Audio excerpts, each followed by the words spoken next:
Ancient greetings from modern Finland. This time we travel to Tampere, Finland, the home city of many Finnish black metal bands.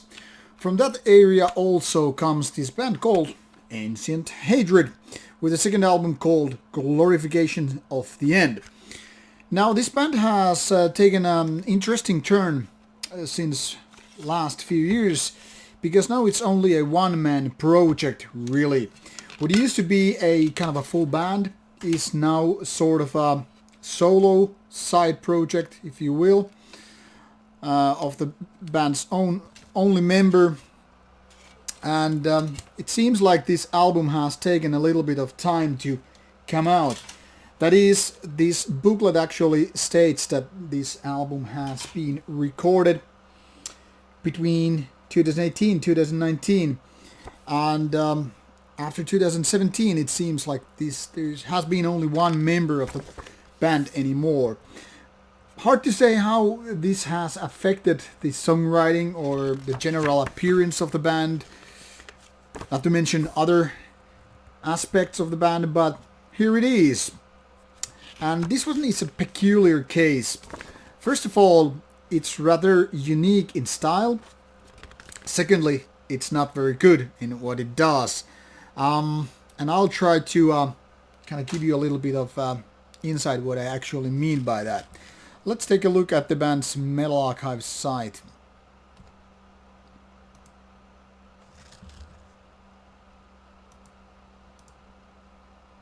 Here you can see Ancient Hatred's Basic Metal Archives site information. As you can see, founded in 2007. A couple of albums out and some smaller releases, and the new lineup is just this, Mr. Anti-Cult. And as you can see, he has some other bands previously in the making.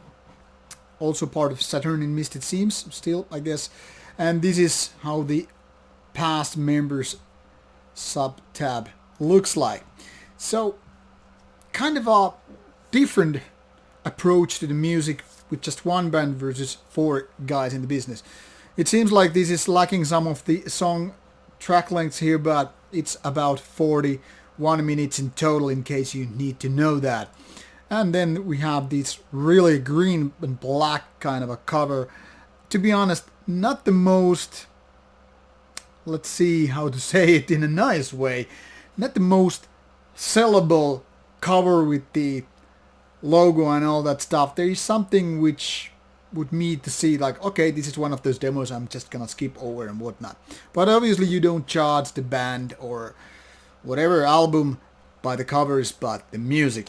Now, what is interesting in this album, and in a kind of ways is unique, is the songwriting, because it's not your typical Finnish black metal or black metal in the first place. There are some parts which are rather unusual with black metal, and those are the semi-acoustic part, which are not the same ways as so many bands doing those acoustic killer parts. And this is kind of underlined with the production, which is also unusual for a black metal band. And this goes both in good and bad ways. Now the good thing is, because of this rather unusual way, it actually sounds kind of fresh. And that's obviously a good thing, because it's not just one of those bands that copies and pastes the ideas around what others have done and tries to get away with it. Now the downside is that for most people this sound is not gonna cut it.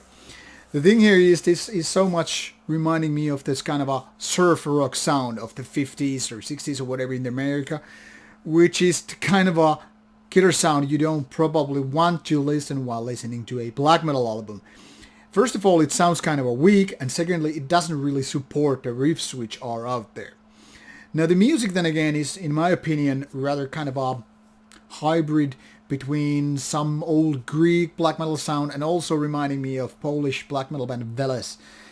I don't know if my memory is actually very accurate. This might be totally misleading, but there is something that kind of gives me the creeps that this is something that kind of sends these vibrations, for the lack of what I'm saying. This gives me these associations, like, okay, this reminds me of that and that. And while it might be just plain weird if I gave this a fresh listen, this is something that comes to my mind when I was listening to this album. Now, being kind of a original and, well, sort of a unique sounding in style is something that makes this album really, really fascinating. And I kind of hoped that the production would be so much stronger, because what I think essentially this album needs is a stronger output. But then again, if it was different, it would also kind of lose this originality what this album actually has. So it's a kind of a two-way street, and you really can't just go cherry picking with these ideas, or then you will lose also something. But the all in all feeling with me, with this album is that I really can't enjoy as much as I kind of wanted to. Now the band has progressed from the debut album Out of Death a little bit, because this Skotos split a few years ago, it was a little bit of improvement towards or versus the first album.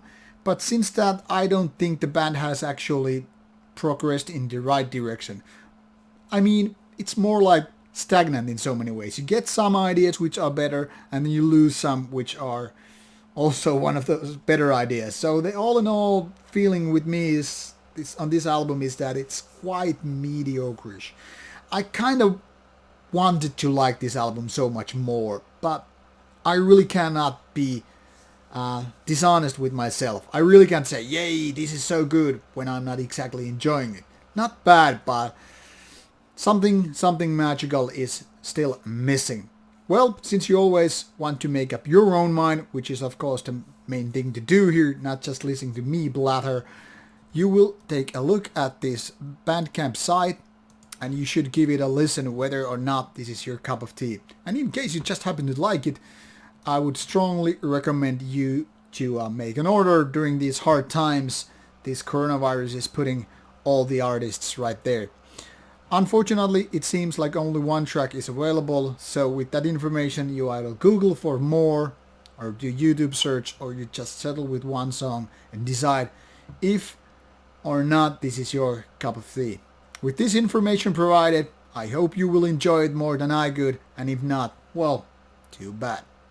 Bye bye.